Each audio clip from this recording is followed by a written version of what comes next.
Hello बच्चों, let's have a look at the question दिया गया, how does temperature offer the activity of enzyme. इस question में हमें बताना है कि एंजाइम की एक्टिविटी के लिए टेम्परेचर किस तरह से रिस्पॉन्सिबल होता है।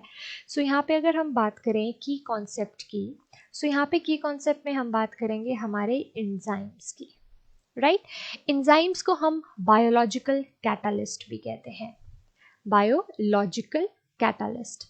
अब इन्हें कैटालिस्ट क्यों कह रहे हैं और वो भी बायोलॉजिकल? तो अगर हम कैटालिस्ट की बात करें, राइट, अब कैटालिस्ट क्या होते हैं? ये हमारे पास ऐसे प्रोडक्ट्स होते हैं जो हमारी रिएक्शन की रेट को इंक्रीज करने में हेल्प करते हैं, रेट ऑफ रिएक्शन को बढ़ाने का काम करते हैं। अब एंजाइम्स को हम बायोलॉजिकल इसीलिए कह रहे हैं क्योंकि एंजाइम्स हमारी बॉडी के अंदर जो बायोकेमिकल रिएक्शंस चल रही होती हैं उन पे काम करती हैं, ठीक है।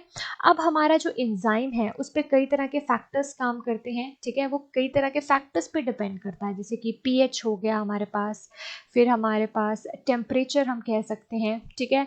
फिर सबस्ट्रेट कि उसको किस तरह का सबस्ट्रेट मिल रहा है, किस तरह के सबस्ट्रेट पे वो बाइंड करता है, तो इस तरह के कुछ प्रॉपर्टीज़ हैं। हम बात करेंगे टेम्परेचर की। अब जो एंजाइम्स हैं उनको काम करने के लिए ऑप्टिमम टेम्परेचर की ज़रूरत होती है। अब ऑप्टिमम टेम्परेचर का क्या मतलब है? ऑप्टिमम टेम्परेचर का मतलब है कि एक सूटेबल टेम्परेचर पे ही वो काम करेंगे।